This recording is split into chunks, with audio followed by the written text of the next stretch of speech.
अस्सलाम वालेकुम class. I hope कि आप सब खैरियत से होंगे। आज के लेक्चर में मैं आपको बताऊंगा कि पॉइंटर्स C++ में क्या होते हैं, हम क्यों यूज़ करते हैं और एडवांटेजेस क्या हैं। देन हम देखेंगे कि हम एरे को किस तरह से पॉइंट कर सकते हैं यूजिंग पॉइंटर्स, और एरे ऑफ पॉइंटर्स और pointers of to an array क्या होता है। ठीक है, तो कंप्यूटर की मेमोरी का मैंने आपको बताया हुआ है कि कंप्यूटर की मेमोरी क्या होती है। आप अगर फर्स्ट लेक्चर को हमारे रिकॉल करें तो मैंने आपको बताया था कि मेमोरी एड्रेसेस जो हैं वो एक सीक्वेंस में होते हैं और 4 के गैप से होते हैं, क्योंकि एक बाइट हमारे पास क्योंकि बाइट में होता है डेटा तो उसमें 4 का डिफरेंस आता है। तो अगर मेरे पास ये वाला मेमोरी एड्रेस है और इसका एड्रेस 1020 है तो इससे नेक्स्ट वाला जो एड्रेस होगा वो 1024 होगा, 1028 होगा, 1032 होगा एंड सो ऑन। एड्रेसेस हो गए और फिर हम उन एड्रेसेस पे जाके डेटा को स्टोर करवा सकते हैं, कोई भी डेटा। हमने किया a = 100। अब लाजमी नहीं है कि आपका जो डेटा है वो कन्वेक्टिव मेमोरी एड्रेसेस के ऊपर जाके स्टोर हो। ठीक है, तो लाजमी नहीं है कि वो कन्वेक्टिव पे हो या जो भी उसको पहला एम्प्टी मिले वहाँ पे जाके वो स्टोर हो, वो मेमोरी में किसी भी जगह पे जाके स्टोर हो सकता है। मैंने a = 100 किया तो वो 100 की वैल्यू यहाँ पे स्टोर हो गई। वेरिएबल का नाम ये है और इसका एड्रेस 1024 है। ठीक है, वेरिएबल एज वैल्यू इज 100 जो कि बॉक्स के अंदर है और इसका एड्रेस जो है दैट इज 1024, वो इस एड्रेस के ऊपर जाके स्टोर हुआ है। ठीक है, अब पॉइंटर्स क्या होते हैं।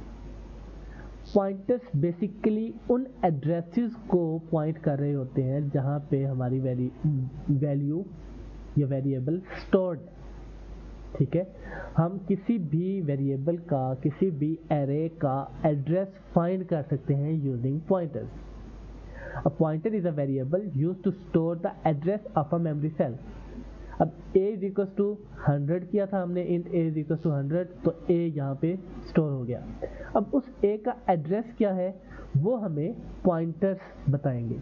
हम कोई भी पॉइंटर बना सकते हैं और उसका इस वेरिएबल करवा सकते हैं, हम स्टोर करवा सकते हैं। अब हमें इसकी पेश आती है।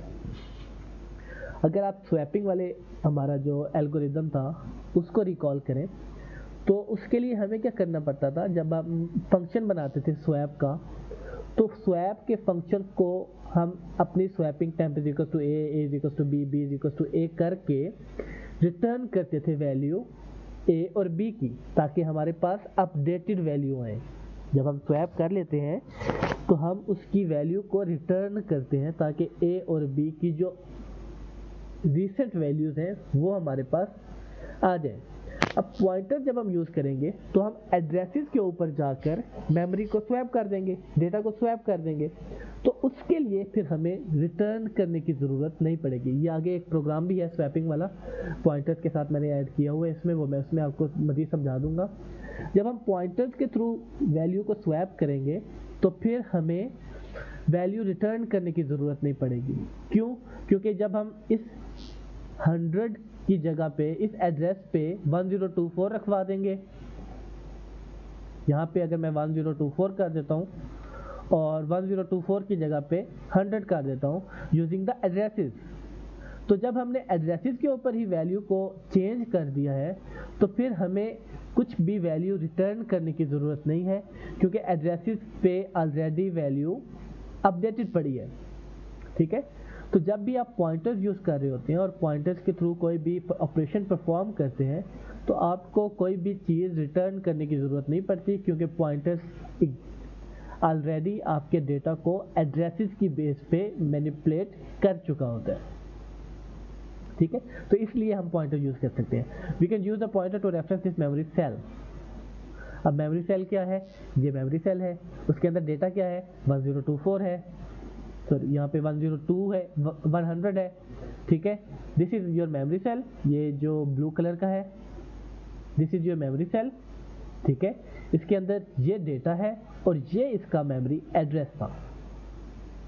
Data memory cell and this is your address of that memory cell. So pointers के जरिए हम इस मेमोरी सेल के एड्रेस को पॉइंट कर सकते हैं, इसका रेफरेंस बना सकते हैं। अब पॉइंटर्स क्या होते हैं? C++ has pointer types for each type of object. Pointers to int objects, pointer to character objects. दो तरह के पॉइंटर्स हैं, एक आपके पास int पॉइंटर हो सकते हैं, एक आपके पास चार पॉइंटर्स हो सकते हैं, कैरेक्टर पॉइंटर्स। इसके अलावा एक हमारे पास होता है पॉइंटर टू पॉइंटर। ये मैं आपको थोड़ा सा आगे जाके बताता हूँ कि अगर आपके पास एक पॉइंटर है तो उसका भी तो कोई ना कोई एड्रेस होगा, ठीक है।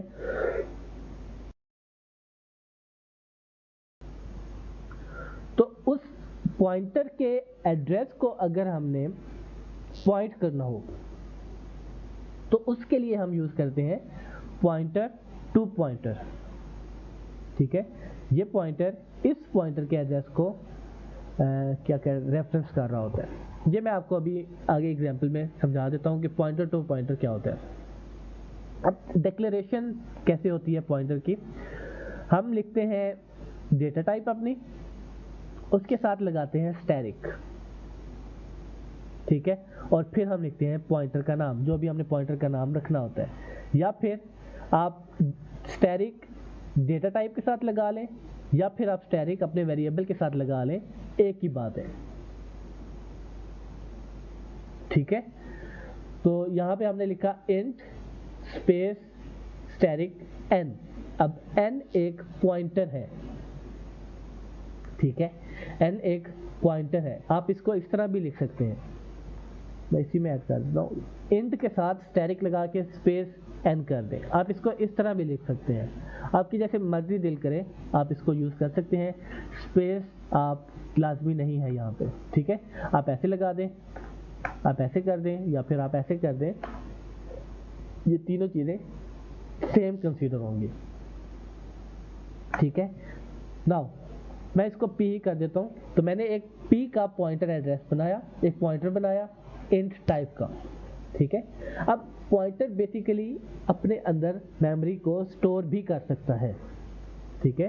पॉइंटर की तो एक कैरेक्टरिस्टिक तो इसकी ये हो गई कि इसमें हम किसी भी वेरिएबल का एड्रेस स्टोर कर सकते हैं, ठीक है। लेकिन सेकंड इसकी कैरेक्टरिस्टिक ये है कि पॉइंटर को हम एज अ वेरिएबल भी यूज कर सकते हैं, ठीक है। तो मैं यहाँ पे करता हूँ is equal to 10। So p is a pointer जिसके अंदर हम 10 वैल्यू स्टोर करवा रहे हैं। अब जब पॉइंटर आपका क्रिएट हुआ है, इसका अपना भी तो कोई एड्रेस होगा मेमोरी में। अगर हम इसी को बात करें, इसी मेमोरी एलोकेशन की बात करें, तो ये सपोज यहाँ पे जाके अगर बनता है, इसको करता हूँ मैं, तो आपके पास अगर पॉइंटर आपका यहाँ पे बनता है स्टैरिक p, ठीक है, तो ये खुद भी तो कहीं जाके स्टोर होगा मेमोरी में। वो मेमोरी है सपोज 1024 और यहाँ पे हमने वैल्यू रखवा दी है 10, अगर हम इसी लाइन की बात करें, ठीक है। तो मैंने क्या किया है, एक पॉइंटर बनाया है, पॉइंटर जाके किसी मेमोरी एड्रेस पे सेव हुआ है और वहाँ पे हमने वैल्यू रखवा दी है 10 की, ठीक है। अब ये पॉइंटर भी तो किसी मेमोरी एड्रेस पे जाके स्टोर हुआ है ना, तो अगर हमें इस पॉइंटर का एड्रेस जानना हो कि पॉइंटर किस एड्रेस पे जाके स्टोर हुआ है, तो फिर हम क्या क्रिएट करेंगे, पॉइंटर टू पॉइंटर। मतलब पॉइंटर का अगर हमने मेमोरी एड्रेस फाइंड करना है तो हम पॉइंटर ऑफ पॉइंटर बनाएंगे। तो वो कैसे बनाते हैं, आप जस्ट डबल स्टैरिक लगा दो किसी भी पॉइंटर के साथ, ठीक है, int q।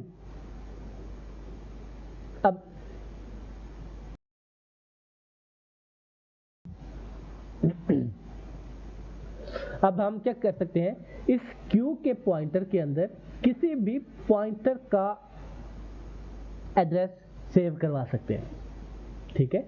Pointer to pointer variable होगा ये वाला, जिसमें हम किसी पॉइंटर का एड्रेस स्टोर करवा सकते हैं। जब हम सिंगल स्टैटिक के साथ लगाएंगे तो हम इसमें किसी वेरिएबल, सिंपल वेरिएबल का एड्रेस स्टोर करवा सकते हैं, लेकिन जब हम इसको पॉइंटर टू पॉइंटर वेरिएबल बनाएंगे तो हम इसमें किसी वेरिएबल का भी और किसी पॉइंटर का भी एड्रेस स्टोर करवा सकते हैं। तो ये होता है पॉइंटर टू पॉइंटर वेरिएबल। ठीक है, ये सब कुछ आपको समझाने के लिए था, मैं इसको कंट्रोल भी कर रहा हूँ ताकि आपके लेक्चर में थोड़ा सा कंसिस्टेंसी रहे। ठीक है, तो पॉइंटर टू पॉइंटर मैंने आपको बता दिया, और पॉइंटर क्या होता है ये मैंने आपको बता दिया। इसके बाद होता है एड्रेस ऑपरेटर, एंड। जब हम डबल एंड लगाते हैं तो वो इफ एल्स वगैरह में, कंडीशन वगैरह में हम यूज़ करते हैं, ताकि दोनों कंडीशन जब ट्रू हो तो वो आपके पास आपके जो इफ एल्स है वो एग्जीक्यूट हो। जो सिंगल एंड होता है, this is basically address operator. The address of operator gives the memory address of the variable. ठीक है, अब पॉइंटर तो हमने बना लिया कि हम इसमें किसी भी वेरिएबल का एड्रेस स्टोर करवा सकते हैं। तो अगर तो मैं इसमें 10 करता हूँ, या फिर मैं इससे पहले एक वेरिएबल बनाता हूँ int a is equals to 10। ठीक है, हमने एक वेरिएबल बनाया a और उसमें वैल्यू रखवा दी 10 की। अब मैंने एक पॉइंटर बनाया n का। ठीक है, अब मैंने आपको बताया कि पॉइंटर को हम एज अ वेरिएबल भी ट्रीट कर सकते हैं, और वो उसकी स्पेशल कैरेक्टरिस्टिक ये है कि वो अपने अंदर एड्रेस भी स्टोर करवा सकते हैं। अब अगर तो मैं कर दूंगा n is equal to a, तो ये क्या होगा, पॉइंटर को एज अ वेरिएबल ट्रीट करेगा और उसके अंदर वैल्यू रखवा देगा 10। ठीक है, तो अब मुझे अगर तो यहाँ पे a का एड्रेस स्टोर करना है तो मैं क्या करूँगा, तो फिर मैं एड्रेस ऑपरेटर यूज़ करूँगा, एंड a। अब क्या होगा, अब ये जो पॉइंटर है n, इसके अंदर a का एड्रेस स्टोर होगा। ठीक है, अगर हम इसी एग्जांपल पे दोबारा आए तो a का एड्रेस क्या है 1024। तो जब हमने किया pointer n is equal to and a, address of a, तो n के पॉइंटर में हमारे पास सेव क्या हो रहा है, 1024 सेव हो रहा है। ठीक है, तो पॉइंटर का किसी भी वेरिएबल का एड्रेस फाइंड करने के लिए हम उसके साथ एंड लगा देते हैं, और फिर हम उसको किसी भी पॉइंटर में स्टोर करवा सकते हैं। ठीक है, सो a इक्वल टू 100, तो इसकी वैल्यू गेट करने के लिए हम सिंपली लिखेंगे सी आउट a।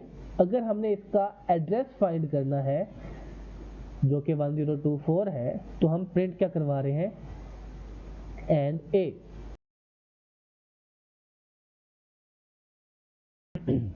ठीक है, तो हम इसका एंड a यहाँ पे स्टोर करवा रहे हैं। तो अब क्या होगा, जो प्रिंट होगा वो होगा एड्रेस इस वेरिएबल का जहाँ पे ये स्टोर्ड है 1024। तो 1024 आपका प्रिंट हो जाएगा। तो किसी भी वेरिएबल का एड्रेस फाइंड करने के लिए हम एड्रेस ऑपरेटर यूज़ करते हैं, that is and operator, single and operator, और इसके साथ हम वेरिएबल का नाम लिख देते हैं, तो हमारे पास उस वेरिएबल का एड्रेस आ जाएगा। ये कुछ और एग्जांपल है, ए और बी। ए के अंदर हमने रखवाया 88, बी के अंदर रखवाया 100। The address of A is and A, the address of B is and B. तो अगर हम यहाँ पे देखें तो ए का एड्रेस है 1020 और बी का एड्रेस है 1024। तो हमारे पास जो आउटपुट आएगी वो 1020 और 1024 आएगी। लेकिन जब आप इसको अपने पास प्रोग्राम अपने डेव सी में चलाएंगे तो आपके पास आउटपुट 1020 और 1024 नहीं आएगी, क्योंकि ये जस्ट आपको समझाने के लिए एड्रेसिंग को इतना सिंपल किया गया है। तो अगर मैं इसको अपने डेव सी में रन करता हूँ, यहाँ पे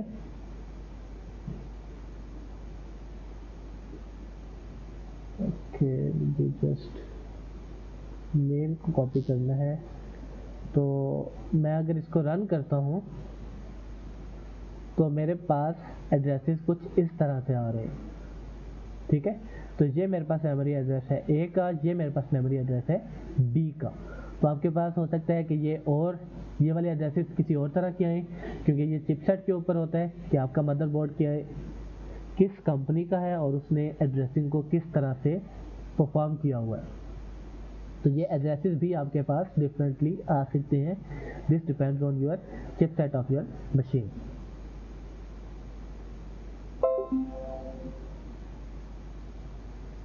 ओके, सो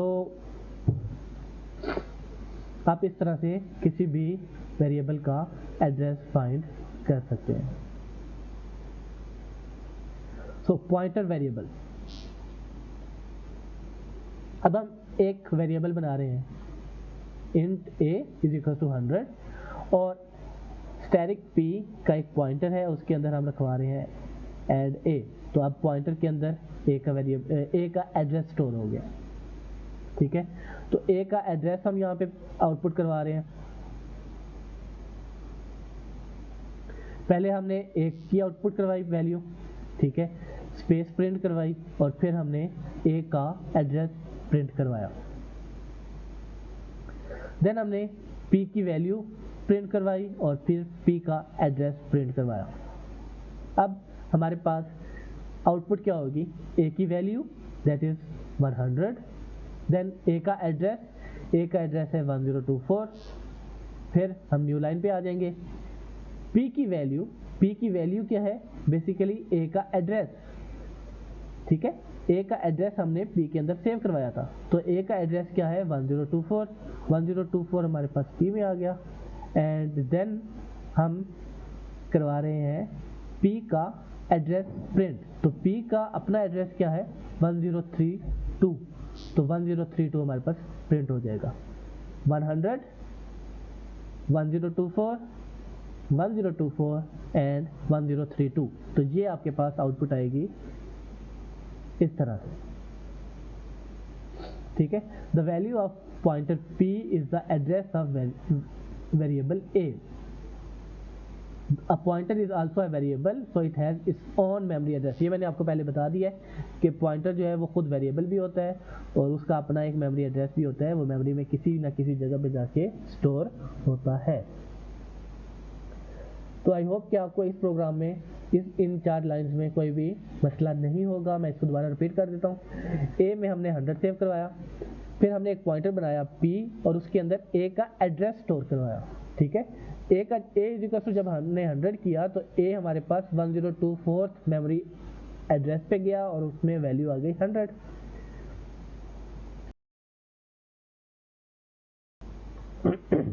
तो जब हम इसका एड्रेस ऐड a लिखा तो हमारे पास 1024 आएगा और उसका हम स्टोर करवा रहे हैं एक पॉइंटर में, तो p के अंदर स्टोर हुआ 1024। अब जब हमने इंट p किया तो ये भी किसी मेमोरी एड्रेस पे जाके स्टोर होगा, तो वो मेमोरी एड्रेस है 1032, ठीक है। तो जब हमने a और एंड a किया तो a की वैल्यू और a का एड्रेस हमारे पास प्रिंट हुआ, दैट इज 100 एंड 1024।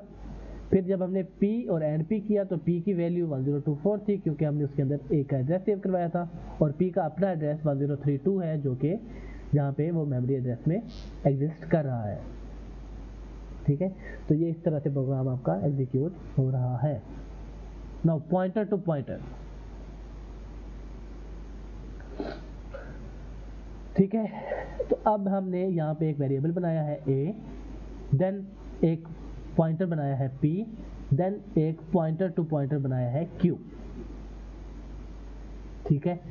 अब a इज इक्वल टू 50 किया, 58 किया, तो a मेमोरी में किसी ना किसी जगह पे जाके स्टोर हुआ है, तो वो मेमोरी एड्रेस है 234560, ठीक है। और a के अंदर डेटा क्या है, दैट इज 58। फिर हमने p equal to and a किया, तो p हमारे पास एक पॉइंटर है, उसके अंदर हम a का एड्रेस स्टोर करवा रहे हैं और p का अपना भी एक एड्रेस होगा, तो p हमारे पास यहाँ पे बन रहा है। तो p जब बना तो उसका अपना एड्रेस हुआ 287650 और इसके अंदर वैल्यू क्या आएगी, वैल्यू आएगी a का एड्रेस, तो a का एड्रेस है 234560, तो इसकी वैल्यू आ गई 234560। ठीक है। देन हमने एक पॉइंटर टू पॉइंटर बनाया था दैट इज क्यू, और उसके अंदर हम स्टोर करवा रहे हैं पॉइंटर का एड्रेस, पॉइंटर पी का एड्रेस जो कि था 287650। तो ये वाली जो वैल्यू है ये हमारे पास सेव हो जाएगी क्यू में 287650, और क्यू हमारे पास अपना भी एक एड्रेस रखेगा मेमोरी का जो कि है 287870। ठीक है, तो ये एक वेरिएबल है, ये उसका एड्रेस है, ये उसका डेटा है। देन ये हमारे पास पॉइंटर है, ये पॉइंट कर रहा है वेरिएबल ए के एड्रेस को, और इसका एक अपना एड्रेस भी है। देन ये हमारे पास एक पॉइंटर टू पॉइंटर है जो एड्रेस कर रहा है पॉइंटर को, और इसका एक अपना एड्रेस भी है। ठीक है, तो जब हम सी आउट करवाएंगे ए स्टैटिक पी और डबल स्टैटिक क्यू को, तो हमारे पास इस तरह से डेटा आएगा।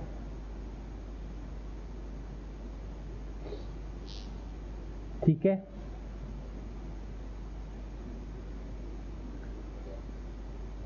अब डी रेफरेंसिंग ऑपरेटर क्या होता है? ये यहाँ पे मेरे ख्याल से कुछ एरर्स हैं, यहाँ पे हम स्टैटिक नहीं लगाएंगे सी आउट करवाते हुए।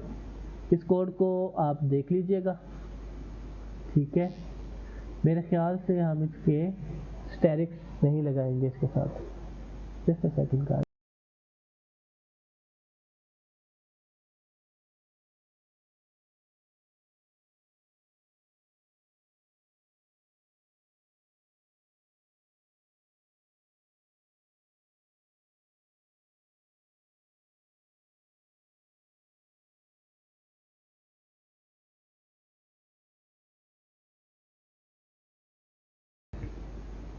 अच्छा, तो मैं ये कहता कि यहाँ पे ना स्टैटिक्स मेरे ख्याल से नहीं लगेंगे क्योंकि ये डी रेफरेंसिंग ऑपरेटर बन जाएगा।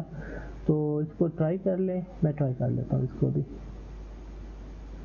तो हमने बनाया इंट ए, इंट स्टैटिक पी और डबल स्टैटिक क्यू। देन हमने ए इक्वल टू किया, क्या किया, 58। हमने P इक्वल टू किया एंड A, और फिर हमने Q इक्वल टू किया एंड P। ठीक है, देन हमने C आउट करवाया,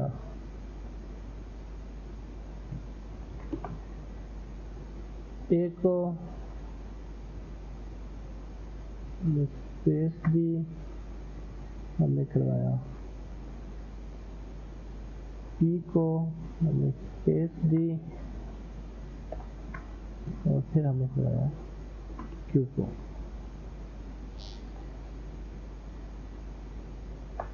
और रिटर्न 0।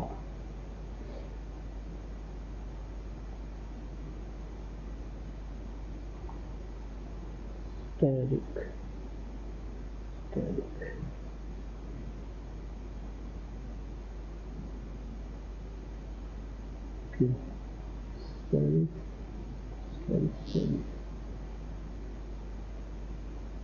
यहाँ पे तो नहीं लगेगा।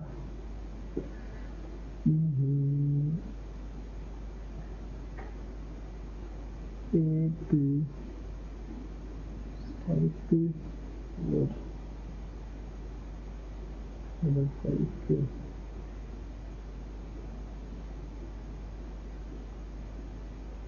सॉरी, ये आएगा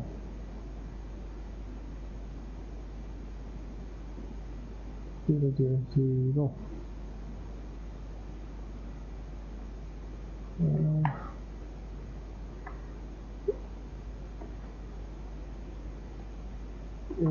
58।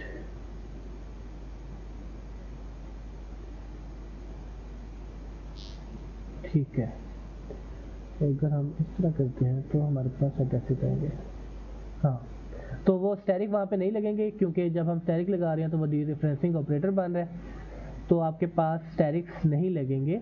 आपकी जो आउटपुट है वो इस तरह से आएगी, ए की वैल्यू आई 58, देन ए का एड्रेस जो कि हमने पी में सेव करवाया था वो आया, और फिर पी का एड्रेस जो हमने क्यू में सेव करवाया था वो आ गया। ठीक है, तो ये मैं आपको बता रहा था कि यहाँ पे स्टैरिक नहीं लगेंगे जब आप आउटपुट करवा रहे होंगे एड्रेसेस, तो इसको आप करेक्ट कर लीजिएगा। देन डीरेफरेंसिंग ऑपरेटर क्या होता है? अब दो चीज़ें हैं, यहाँ पे आपने कंफ्यूज नहीं होना। कंफ्यूज आपने इसलिए नहीं होना कि जब हम पॉइंटर को क्रिएट कर रहे होते हैं, इनिशियलाइज कर रहे होते हैं, तो हम उसके साथ लगाते हैं स्टैरिक। ठीक है, जब हमने पॉइंटर को इनिशियलाइज करवाया तो हमने उसके साथ लगाया स्टैरिक p। ये अब बता रहे हैं कि p एक वेरिएबल है जिसकी डेटा टाइप है int, जो कि पॉइंटर वेरिएबल है। ठीक है, जब हमने इसके साथ डबल स्टैरिक लगाया तो हमने कहा कि q एक वेरिएबल पॉइंटर वेरिएबल है जो कि पॉइंट कर रहा होगा एक पॉइंटर को। ठीक है, लेकिन जब हम इनको यूज़ कर रहे होते हैं तो हम इनको सिंपल वेरिएबल के तौर पे यूज़ करते हैं। हालांकि ये पॉइंटर वेरिएबल है लेकिन हम इनको सिंपल वेरिएबल्स की तरह यूज़ कर रहे होते हैं। जब मैंने p equal to add a किया तो a का जो भी एड्रेस है वो p के पॉइंटर वेरिएबल में स्टोर हो गया। जब मैंने q equal to add p किया तो p का जो भी एड्रेस है वो q के अंदर स्टोर हो गया। ठीक है, तो स्टैरिक हम जस्ट पॉइंटर को इनिशियलाइज करने के लिए लगाते हैं। ठीक है, पॉइंटर को इनिशियलाइज करने के लिए हम लगाएंगे।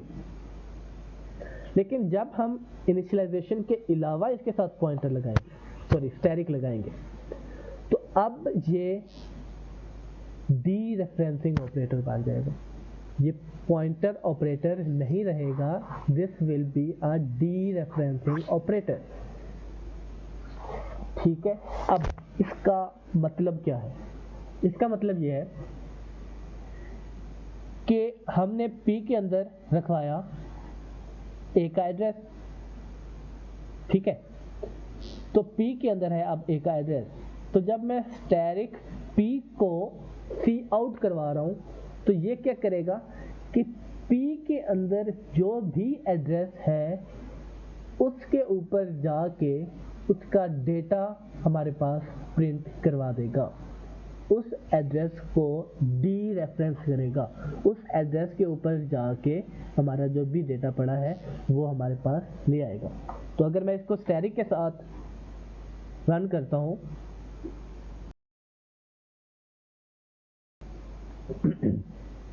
तो मेरे पास क्या आया?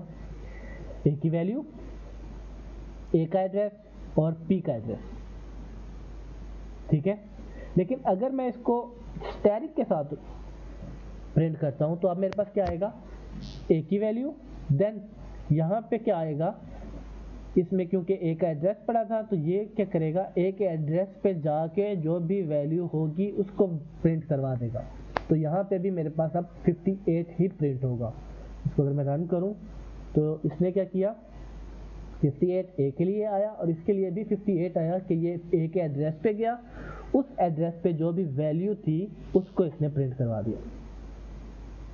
ठीक है, और ये मेरे पास अभी भी मेमोरी एड्रेस को प्रिंट करवा रहा है क्योंकि मैंने इसके साथ कोई भी स्टैरिक नहीं लगाया हुआ।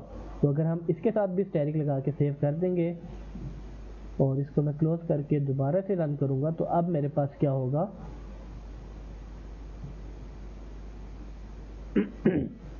यहाँ पे ये क्योंकि पॉइंटर रेफरेंस था तो अब ये क्या कर रहा है? मेरे पास p का एड्रेस प्रिंट करवा रहे हैं। तो अगर पॉइंटर टू पॉइंटर था तो अगर मैं इसके साथ डबल स्टैरिक लगाऊंगा तो अब ये मेरे पास वैल्यू को प्रिंट करवाएगा। ठीक है, 58 58 58, क्योंकि basically her cheese he a को पॉइंट कर रही है तो हमारे पास 58 58 58 ही आउटपुट आएगी। इसका मैं आपको बता देता हूँ। यहाँ पे मेरे पास आ रहा है, अगर मैं इसको रन करता हूँ, जस्ट थोड़ी सी आपने इस पर फोकस करना है। 6FFE04, तो अगर हम इसका एड्रेस देखें 6FFE04, 6FFE04, तो जब मैं इसको सिंगल स्टैरिक के साथ प्रिंट कर रहा था तो ये बेसिकली मेरे पास इस पॉइंटर के एड्रेस पे जा रहा था। इस क्योंकि इस P में क्या पड़ा है, इस P के अंदर पड़ा है A का एड्रेस, ठीक है। तो जब हम सिंगल P के Q इसको सिंगल स्टैरिक के साथ प्रिंट करवा रहे हैं तो Q के अंदर तो बेसिकली P का एड्रेस पड़ा है। तो अगर हमने उस एड्रेस पे दोबारा से जाके वैल्यू लेनी है, मैं इसको एक दफ़ा आपको यहाँ पे समझाता हूँ।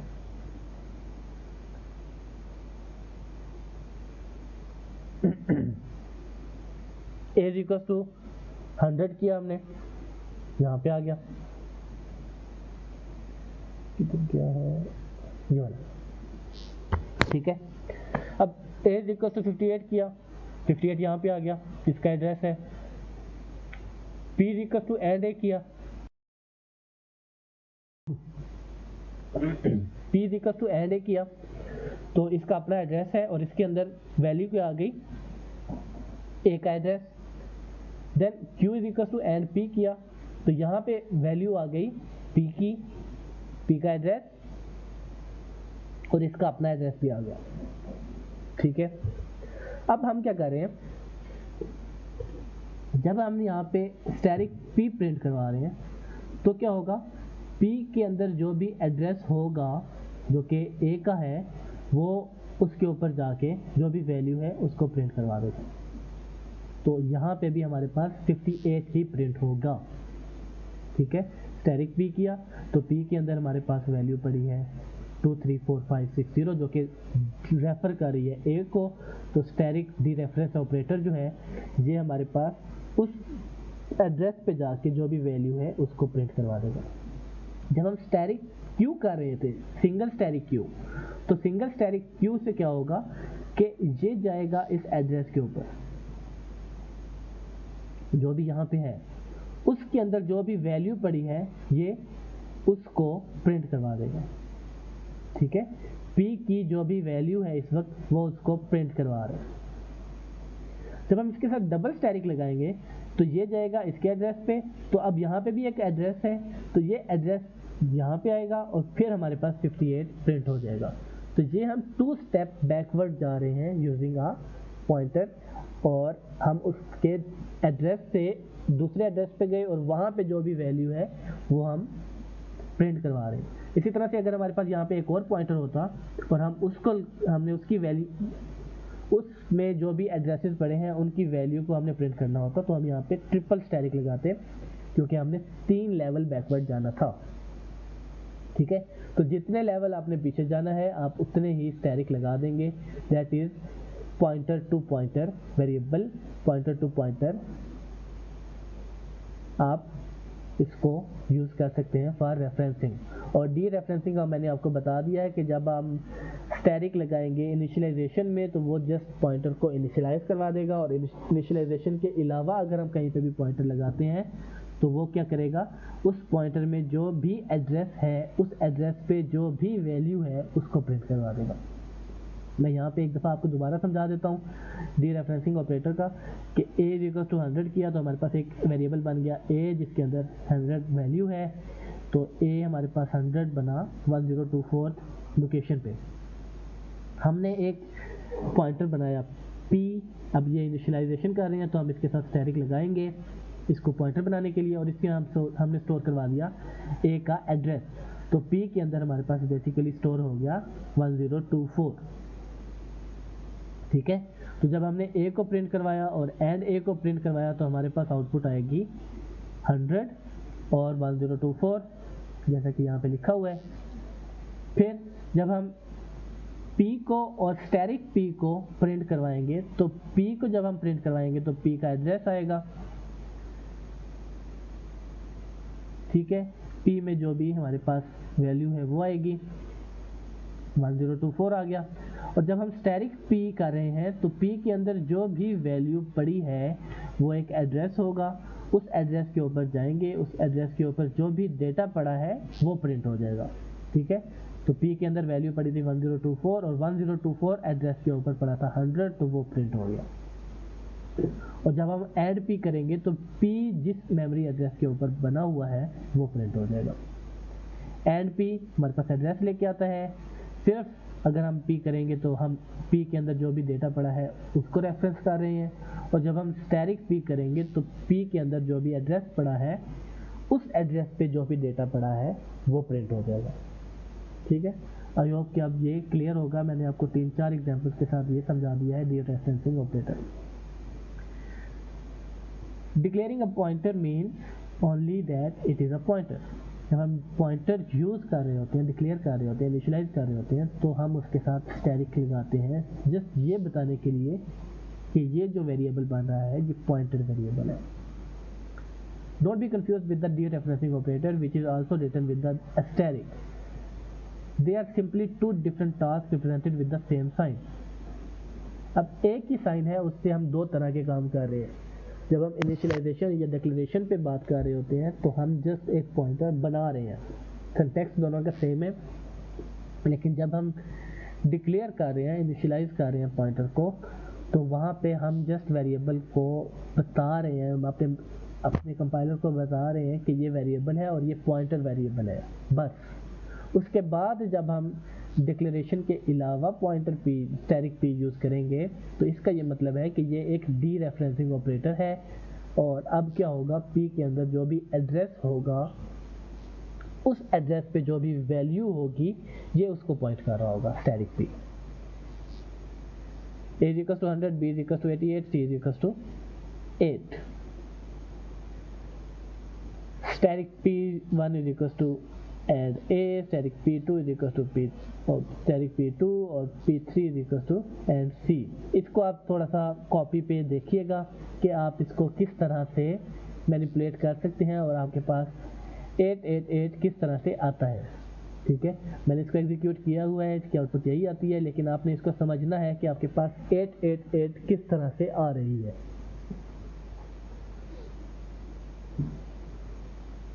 ठीक है, ये आपने खुद करना है इसको रिट्रैक्ट। नाउ पॉइंटर्स को हम फंक्शंस में भी यूज कर सकते हैं। किस तरह से करेंगे, हमने एक कैरेक्टर वेरिएबल बनाया a, उसके अंदर रखवाया y, कैरेक्टर वेरिएबल बनाया b, उसके अंदर रखवाया n। ठीक है, अब हमने इनको स्वैप करना है। अब ये वो वाला कंसेप्ट है जो मैं आपको लेक्चर के स्टार्ट में बता रहा था कि हमें कोई भी चीज़ रिटर्न करने की ज़रूरत नहीं पड़ेगी। अब तो मेरे पास एक फंक्शन है, उस फंक्शन में मैं a और b के एड्रेसेस को पास कर रहा हूँ एज अ पैरामीटर। तो a का एड्रेस और b का एड्रेस मैं फॉरवर्ड कर रहा हूँ।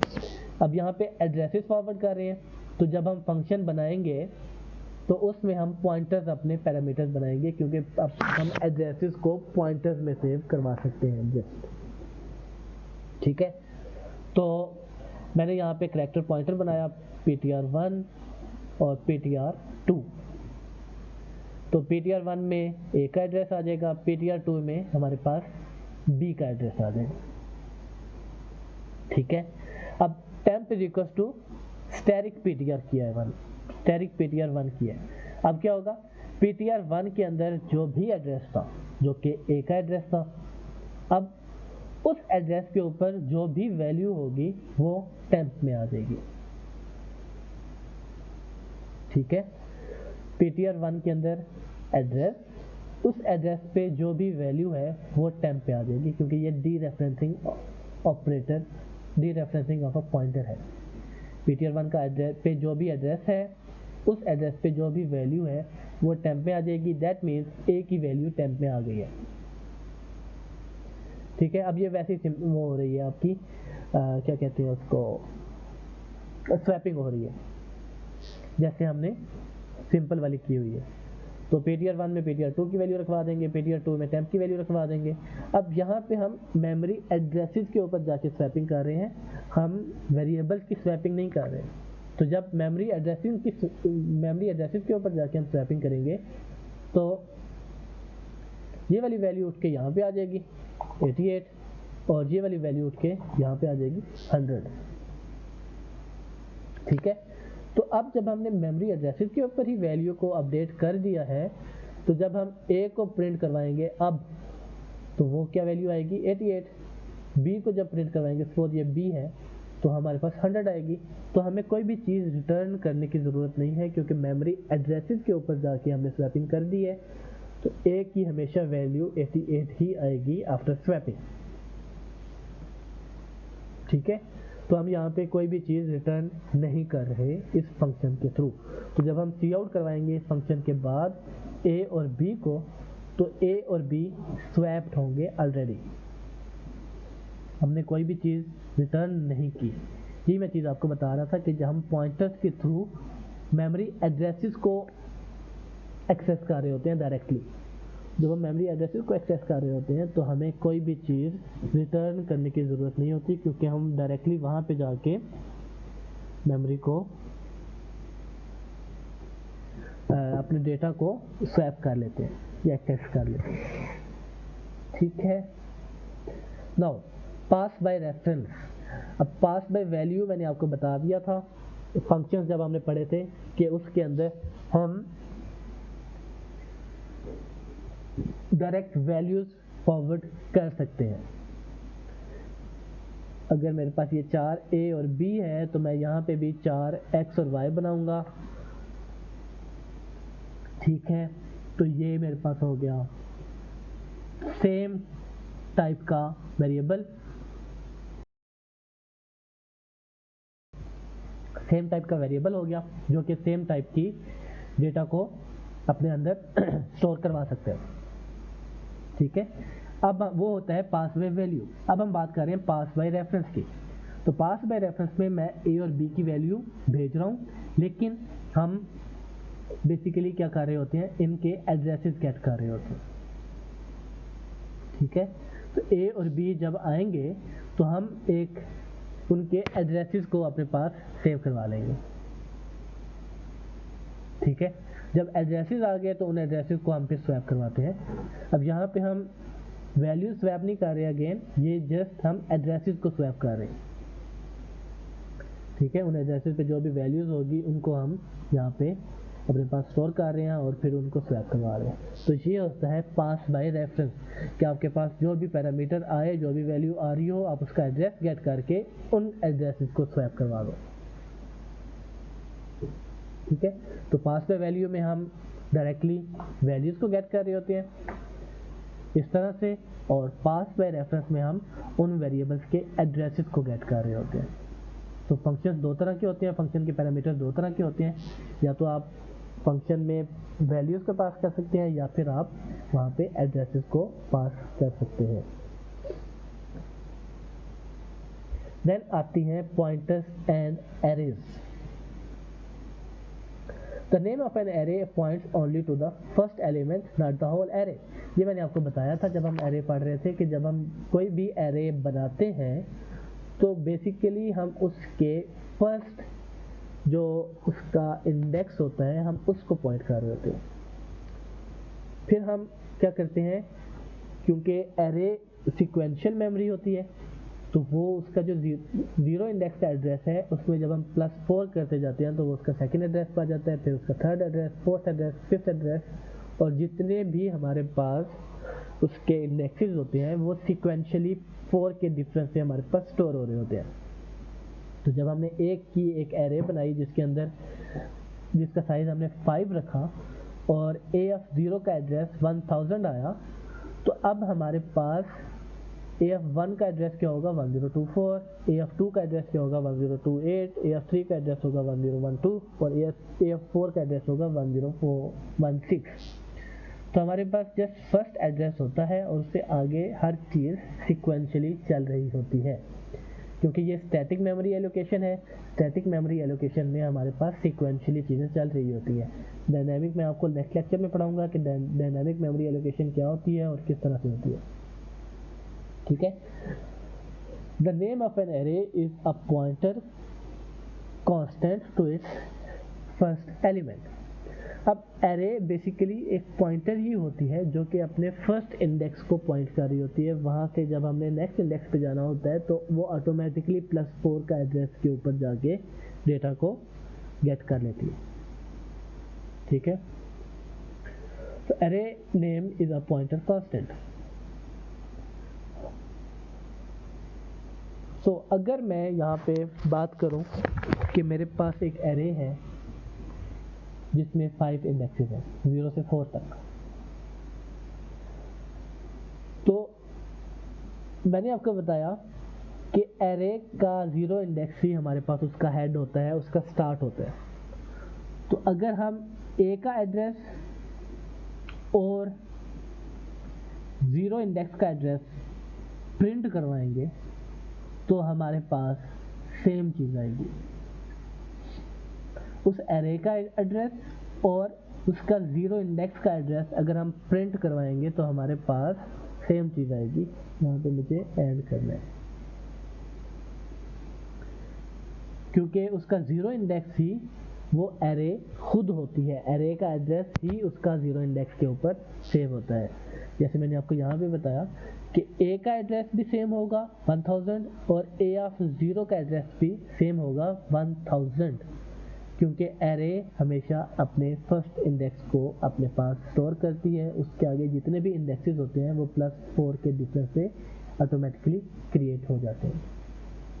ठीक है, तो एरे खुद एक पॉइंटर कांस्टेंट होता है जो कि पॉइंट कर रहा होता है अपने फर्स्ट इंडेक्स को, फर्स्ट इंडेक्स के एड्रेस को। नाउ हम एरे को डी रेफरेंस किस तरह से कर सकते हैं। हमारे पास एक एरे है जिसमें 5 इंडेक्सेस हैं, उसके अंदर वैल्यूज हमने रखवा दी 2, 4, 6, 8 एंड 22। ठीक है, अब मैं यहाँ पे प्रिंट करवा रहा हूँ स्टैटिक ए। अब क्या होगा, ए एरे ऑटोमेटिकली बाय डिफ़ॉल्ट एक पॉइंटर होता है, तो ये क्या होगा, ए के अंदर जो भी एड्रेस है उस पे जाएगा, उस एड्रेस पे जो भी वैल्यू पड़ी है उसको प्रिंट करवा देगा। तो ए के अंदर बेसिकली उसके 0 इंडेक्स का एड्रेस पड़ा होता है, तो 0 इंडेक्स की जो भी वैल्यू होगी वो इस स्टैटिक की वजह से प्रिंट हो जाएगी। और अगर हम करते हैं ए ऑफ 0 तो वो फर्स्ट इंडेक्स ही हमारे पास प्रिंट होगा। तो जब ये वाला कोड एग्जीक्यूट होगा तो हमारे पास 2 और 2 प्रिंट हो जाएगा विद अ स्पेस यहाँ से आ रही है। तो स्टैटिक ए जब हम करेंगे तो उसके 0 इंडेक्स का एड्रेस हमारे पास ए में स्टोर होता है और 0 इंडेक्स के ऊपर जो भी वैल्यू होती है वो प्रिंट हो जाएगी। और ए ऑफ 0 जब हम करेंगे तो वो उसका by default he 0 index print हो जाएगा। ठीक है, तो ये दोनों चीज़ें स्टैटिक ए और ए ऑफ 0 ये सेम चीज़ को पॉइंट कर रही है।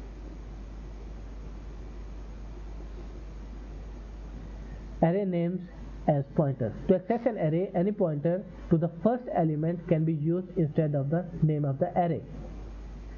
तो ये मैंने आपको पहले ही बता दिया है कि अगर मेरे पास एक array है तो अगर मैं स्टैटिक p = a करूँगा तो दैट मीन्स कि मैं उसके p के अंदर क्या स्टोर करवा रहा हूँ, उसके 0 इंडेक्स का एड्रेस। तो स्टैटिक p और a ऑफ 0 इस वक्त दोनों इसी इंडेक्स को पॉइंट कर रहे होंगे, तो जब हम इसको प्रिंट करवाएंगे तो हमारे पास 2 2 ही प्रिंट होगा।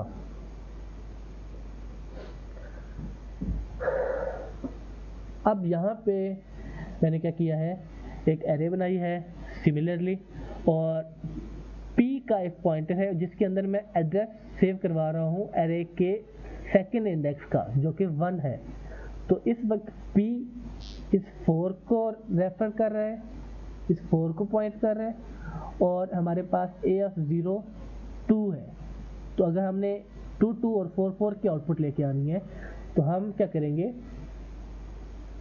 a ऑफ 0 को प्रिंट करवाएंगे और p में -1 करेंगे क्योंकि p इस वक्त a ऑफ 1 को पॉइंट कर रहा है। तो p में जब हम -1 करेंगे तो वो p ऑफ 0 को पॉइंट कर रहा होगा।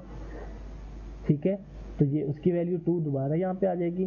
फिर जब हम a ऑफ 1 करेंगे तो यहाँ पे हम p ऑफ 0 को पॉइंट कर रहे होंगे क्योंकि p ऑफ 0 हमारे पास क्या होगा, इसका फर्स्ट इंडेक्स होगा। ठीक है, तो पॉइंटर के अंदर भी हम माइनस और प्लस इंक्रीमेंट और डिक्रीमेंट कर सकते हैं to access the indexes of array. ठीक है, तो जब हमने फर्स्ट इंडेक्स का एड्रेस सेव करवाया अपने इसमें एरे पॉइंटर में, तो इस पॉइंटर के अंदर हम इंक्रीमेंट या डिक्रीमेंट कर सकते हैं। तो अगर आप p को डायरेक्टली प्रिंट करवाएंगे तो उसका एड्रेस आ जाएगा, और pf0 को प्रिंट करवाएंगे तो फिर वो उसकी वैल्यू को ले आएगा। पॉइंटर अरिथमेटिक वही मैंने आपको बता दी है अभी, इसी एग्जांपल को यहाँ पे बताया गया है कि a इस वक्त 2 को पॉइंट कर रहा है, और p में हमने क्योंकि फर्स्ट इंडेक्स का एड्रेस रखवाया था तो p यहाँ पे प्रिंट कर रहे हैं, तो इससे पिछले वाला जो इंडेक्स होगा वो p-1 होगा, इससे आगे वाले जितने भी इंडेक्सेस होंगे वो p+1, p+2, p+3 होंगे। और ये तो आपको पता है कि एरे की इंडेक्सिंग किस तरह से होती है, ये 0 होता है, 0+1, 0+2, 0+3, 0+4, ठीक है। तो जहाँ पे भी आप पॉइंटर को अपने पॉइंट कर रहे होंगे वहाँ से आप एरे में आगे पीछे जा सकते हैं बाय एडिंग और सब्ट्रैक्टिंग, बाय इंक्रीमेंटिंग और decrementing. Dereferencing of a pointer, so a of 0 करें आप, या फिर स्टैरिक ऑफ a+0 कर लें, ये दोनों एक ही चीज़ है। a of n is identical to a of n, ठीक है। a+n का स्टैरिक मतलब उसका एड्रेस सिमिलर है आपके पास a of n के, ठीक है। ये वही वाली चीज़ है जो मैंने आपको इस स्लाइड में और इस स्लाइड में बताई है। अब आती है हमारे पास array of pointer and pointers of array. अब हमें कैसे पता चलेगा कि हमारे पास पॉइंटर टू एरे है या फिर हम एरे ऑफ पॉइंटर बना रहे हैं। अब एरे ऑफ पॉइंटर क्या होगी, एक एरे होगी जिसके अंदर हर इंडेक्स एक पॉइंटर होगा। हम पॉइंटर जैसे इंट एरे है उसका हर इंडेक्स इंट होता है, स्ट्रिंग एरे है उसका हर इंडेक्स स्ट्रिंग होगा, कैरेक्टर एरे है उसका हर इंडेक्स कैरेक्टर होगा। इसी तरह से जब हम एक पॉइंटर एरे बनाएंगे तो उसका हर इंडेक्स एक पॉइंटर होगा, तो वो होगी एरे ऑफ पॉइंटर्स। और पॉइंटर टू एन एरे क्या होगा कि एरे का 0 इंडेक्स कहाँ पे है, वो जब हम फाइंड कर रहे होंगे तो वो होगा उस एरे का पॉइंटर, ठीक है। तो जब हम स्टैरिक p और उसके साथ इंडेक्स दे देंगे तो अब हम बेसिकली एक पॉइंटर वेरिएबल हम इस तरह से बनाते हैं स्टैरिक p। तो जब हम इसके साथ इंडेक्सिंग भी लगा देंगे तो अब ये मेरे पास एक एरे बन रही है p के नाम की, जिसके अंदर 5 इंडेक्सेस हैं और हर इंडेक्स एक पॉइंटर टाइप को रिप्रेजेंट कर रहा होगा। तो मैं p के 0 इंडेक्स में a का एड्रेस रख सकता हूँ, p के फर्स्ट इंडेक्स में b का एड्रेस रख सकता हूँ, p के सेकंड इंडेक्स में c का एड्रेस रख सकता हूँ, क्योंकि ये मेरे पास पॉइंटर्स होंगे, क्योंकि मैंने एक पॉइंटर एरे बनाई है। अगर हम इस पॉइंटर टू एन एरे की बात करें तो मैंने एक लिस्ट बनाई जिसके अंदर एक एरे बनाई जिसके अंदर हमारे पास 5 वैल्यूज़ हैं। तो जब मैं स्टैरिक p करूँगा और इज इक्वल टू लिस्ट करूँगा तो लिस्ट का जो भी एड्रेस होगा वो हमारे पास p के अंदर स्टोर हो जाएगा। Now this is a pointer to an array, ये जस्ट एक एरे को पॉइंट कर रहा है। हमने यहाँ पे एंड क्यों नहीं लगाया, क्योंकि लिस्ट जो एरे होती है वो खुद एक कांस्टेंट पॉइंटर होता है, तो हमें इसके साथ कुछ भी एंड वगैरह लगाने की ज़रूरत नहीं है। हम जब p के अंदर लिस्ट को सेव करवा रहे हैं तो दैट मीन्स कि हम इसके एड्रेस को पॉइंटर के अंदर सेव करवा रहे हैं, और इसका एड्रेस क्या होता है ये मैंने आपको बताया है कि उसका 0 इंडेक्स ही एरे का एड्रेस होता है, ठीक है। तो एरे ऑफ पॉइंटर्स जिसमें हर इंडेक्स एक डिफरेंट पॉइंटर होगा, और पॉइंटर टू एन एरे कि वो किसी भी एरे के 0 इंडेक्स या स्टार्टिंग इंडेक्स को पॉइंट कर रही होगी।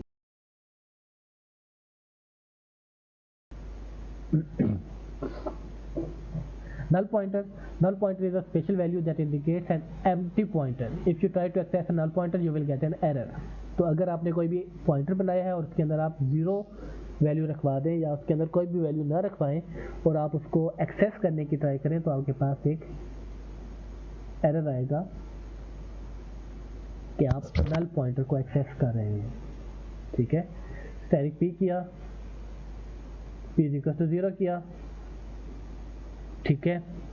Now P is equal to जब हम 0 कर रहे हैं तो दैट मीन्स कि इस पॉइंटर में हम कुछ भी वैल्यू स्टोर नहीं करवा रहे, लेकिन इस पॉइंटर का एक अपना एड्रेस लाजमी होगा। अगर मैं आपको दोबारा इसी लाइन पे लेके आऊँ तो मेरे पास एक पी है पॉइंटर, इसका अपना एड्रेस है, लेकिन यहाँ पे हम 0 रखवा रहे हैं जो कि कोई भी वैलिड एड्रेस नहीं है, ठीक है। तो अब ये एक पी का जो पॉइंटर है ये एक नल पॉइंटर है इस वक्त, क्योंकि ये किसी भी और एड्रेस को पॉइंट नहीं कर रहा, ठीक है, किसी भी वैल्यू को पॉइंट नहीं कर रहा। पी का अपना एड्रेस है 1032 और उसके अंदर हमने 0 कोई भी नॉन एड्रेसिंग वैल्यू रखवाई हुई है जो कि एक मेमोरी का एड्रेस नहीं है, ठीक है। ओके सॉरी, ठीक है। तो जब हम p को प्रिंट करवाएंगे तो ये वैल्यू इसकी प्रिंट कर देगा 0, एंड p करेंगे तो इसका एड्रेस प्रिंट कर देगा जो कि 1032 था, जो मैंने आपको अभी बताया है। लेकिन जब हम स्टैटिक p करेंगे कि p के अंदर जो भी एड्रेस पड़ा है उसकी वैल्यू प्रिंट करो, तो अब हमारे पास एरर आएगा क्योंकि p के अंदर कोई भी वैलिड एड्रेस नहीं पड़ा, उसमें तो 0 पड़ा है, 0 हमारे पास कोई भी एड्रेस नहीं होता।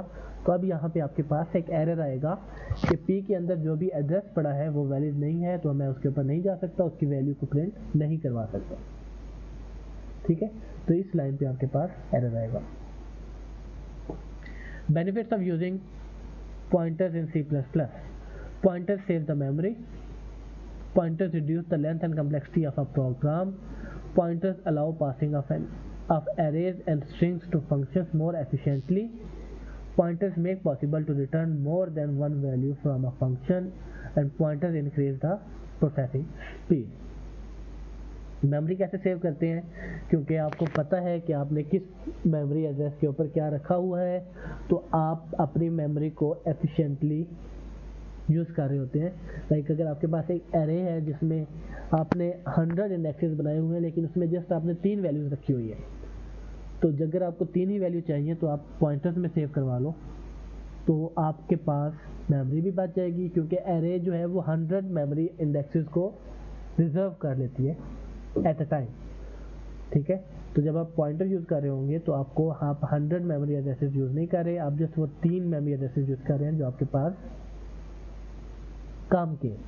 Then pointers reduce the length and complexity of a program. Obviously कि जब आप पॉइंटर को यूज़ कर रहे हैं तो आप जैसे एरे है तो एरे को आपको आइट्रेट करने के लिए फॉर लूप चाहिए, लेकिन जब आप पॉइंटर्स के थ्रू उसको आइट्रेट करेंगे तो आप जस्ट उसमें +1 +2 +3 कर रहे होंगे और आप ऑटोमेटिकली उसको एक्सेस कर सकते हैं। आपको पॉइंटर फॉर लूप वगैरह लगाने की लूप्स वगैरह लगाने की ज़रूरत नहीं पड़ेगी।